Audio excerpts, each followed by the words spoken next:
and welcome once again to Biostudy Pathshala.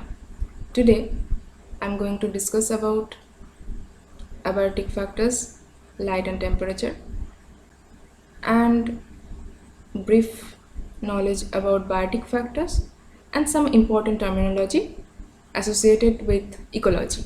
So let's start. Light. Light is an important abiotic factor in the ecosystem and the source of energy.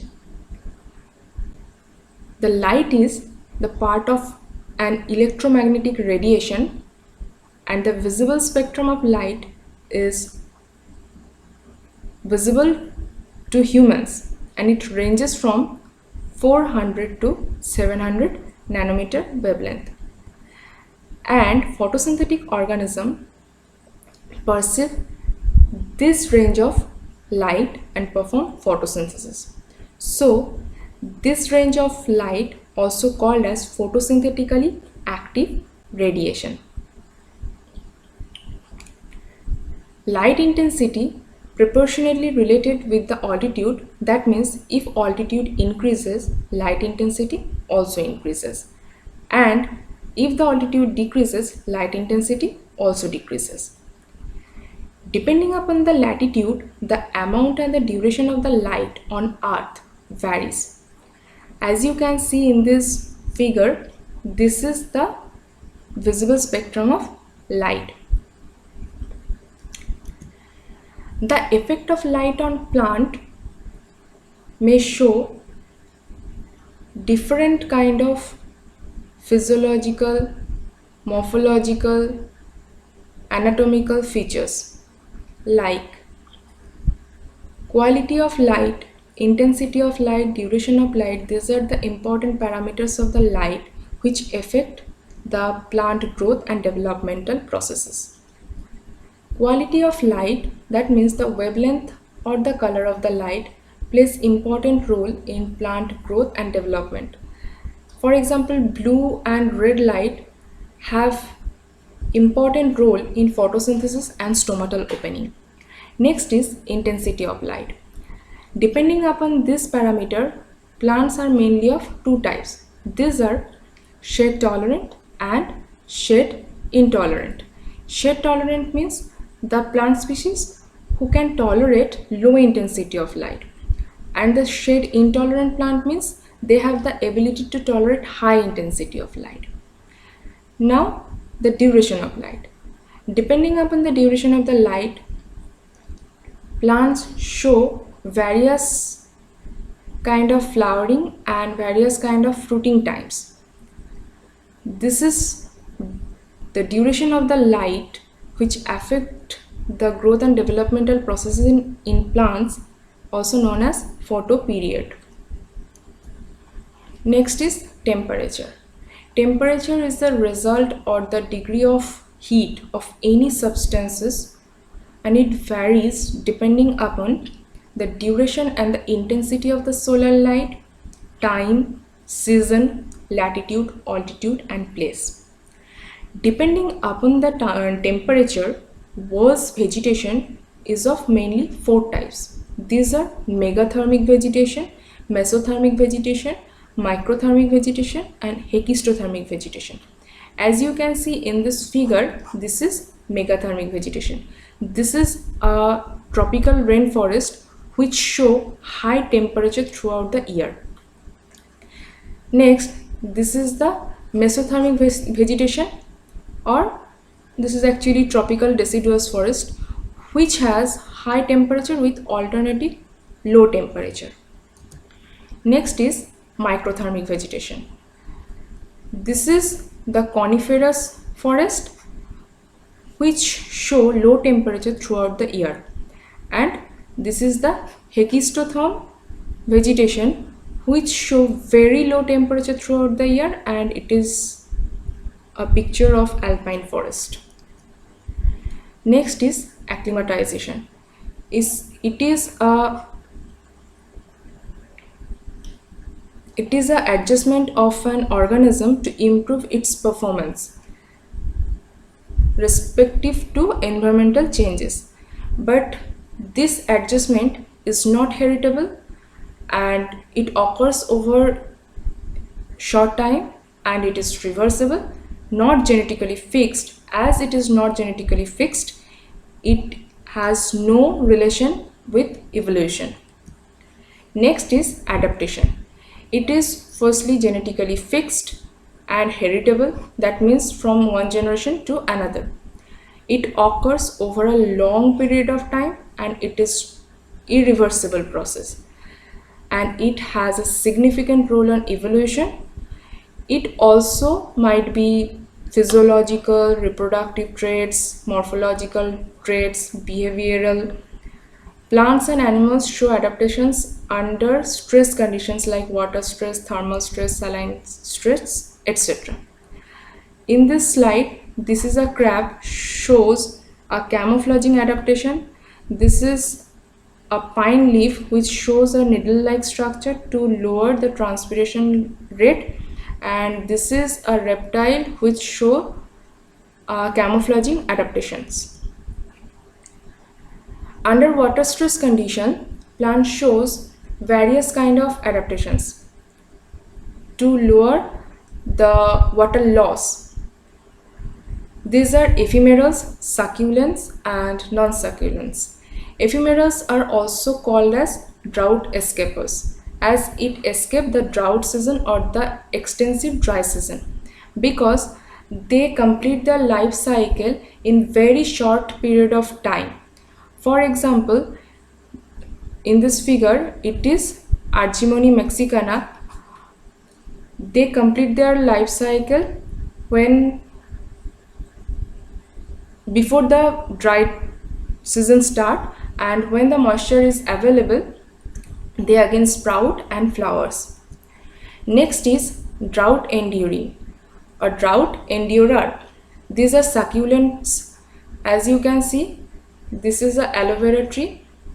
It is an example of drought enduring plant, as it can endure the dryness from externally but not internally, because they can store water in their storage organs like leaf. Other plants store water in root, stems or leaf. For example, aloe vera and opuntia shows the succulent kind of trees. Next is non-succulents. These are called true xerophytes and also drought resistant, as they can tolerate both external and internal dryness because of having many adaptations to resist the dryness. For example, thick cuticle, waxy layer, hairs present on leaf surface or stem surface, etc. Next is animals' adaptations to thermal stress. Animals show thermal regulations or the body temperature regulations. Depending upon that, animals are of mainly two types. These are homeothermic animals and poikilothermic animals. Homeothermic animals are the warm-blooded animals, shows a constant body temperature in any environment, and they are also called endotherms. Birds and mammals are the important example of homeothermic animals. Next is poikilothermic animals. Fishes, amphibians, reptiles and invertebrates are the example of the poikilothermic animals, because they have a fluctuate body temperature depending upon the environmental changes. Poikilotherms show a hibernation period in their life because they have decreased physiological activity during long cold winters, and they are also called ectotherms. Next is biotic components. Biotic components are the living components of an environment, includes plants and animals and other microorganisms. Depending upon the feeding habitat, biotic factors are mainly of two types. These are autotrophs and heterotrophs. Autotrophs means they can make their own food by either photosynthesis. For example, plants. Heterotrophs dependent on autotrophs either directly or indirectly for food, like animals. Autotrophs and heterotrophs are of several types depending upon the carbon source and the energy source. These are photoautotrophs, chemoautotrophs, photoheterotrophs, and chemoheterotrophs. Photoautotrophs, they have the carbon source from the atmospheric carbon dioxide and energy source is sunlight. For example, plant and algae. Chemoautotrophs having the carbon source from the atmospheric carbon dioxide and energy source from the inorganic materials, for example, methanogenic bacteria. Photoheterotrophs, the carbon source of the photoheterotrophs are organic molecule and the energy source is sunlight, for example, non-sulfur bacteria. Chemoheterotrophs, the carbon source of the chemoheterotrophs are organic molecules and the energy source is inorganic materials, for example, animals. Depending upon the feeding habitat, heterotrophs again of several types. These are herbivores, carnivores, omnivores, detritivores, and decomposers. Herbivores are dependent on producers directly, and primary consumers feeds on plant parts or phytoplanktons. For example, small fish in pond ecosystem or water ecosystem, deer in forest ecosystem, rabbit, grasshopper, etc. Carnivores are the secondary consumers and above the secondary consumers. Feeds on herbivores and dependent on producers in an indirectly method. These are large fish from water ecosystem, lion from forest ecosystem, and eagle are the carnivores. Next is omnivores, who feeds on both producers and consumers. For example, humans, that means we, feed on plants as well as animals, and raccoon is the example of omnivores as well. Next is detritivores. Detritivores feeds on dead plant parts and other debris, for example, earthworm. Next is decomposers. Decomposers make complex organic molecule to simple molecules by decomposing and absorb these molecules. Fungus and bacteria are the main example of decomposers. Some more commonly used terms associated with ecology, these are saprotrophs, osmotrophs, and phagotrophs, and parasites. Parasites are the heterotrophs live on another living organisms to obtain its nutrients, like dandruff live on our scalp. Phagotrophs are the heterotrophs that ingest or engulf the solid organic matters. Osmotrophs, the heterotrophs, obtain their nutrition from a solution by absorbing organic materials from it. And the saprotrophs are the heterotrophic organisms get nutrients from dead and decaying plant and animal matters by absorbing soluble inorganic or organic substances. Level of organization in ecosystem. First is species, is the smallest unit of an ecosystem. Next is population. That means if I think that A is a species, then population should be multiple of A. Community should be then population of A, population of B, population of C, and so on. Ecosystem is the sum of the community along with the abiotic factors, and biome is the sum of many ecosystems with same climatic conditions. If I repeat this, species is a single individual or the organisms. Some of the species in a certain area in a certain time is called population. For example, it is the population of A species in realistic deer population.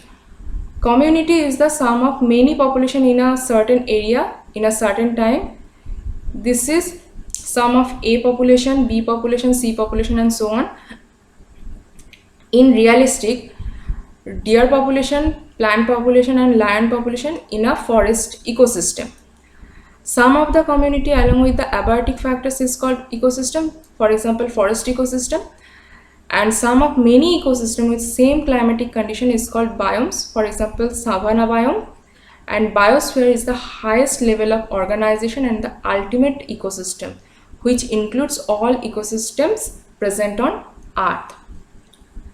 This is figure showing the level of organization. This is species, this is population, this is community, this is biome, this is ecosystem, and this is biosphere. Next is ecosystem. Ecosystem is a dynamic, that means it changes over time and not remains in a constant basis. These changes may be gradual or maybe in fast basis. External forces and internal dynamicity drives the temporal changes in an ecosystem. Some changes may be predictable and measurable, but maximum are the unpredictable and specific. Ecosystems are mainly open ecosystem but may be closed in theoretical basis. Ecosystem actually consist of living organisms along with their interactions to the surroundings and the ongoing energy flow and materials recycling. These two important terminology in ecosystem or ecology, these are aut ecology and scene ecology. Auto means self, that means the ecological study which deals with a particular species or an individual species and its interaction with the environment, known as aut ecology. And the scene ecology, scene means all together, that means the ecological study which deals with group of different species united in a community, known as scene ecology. This is for today's session, and if you like this video, please share and subscribe my channel. Thank you.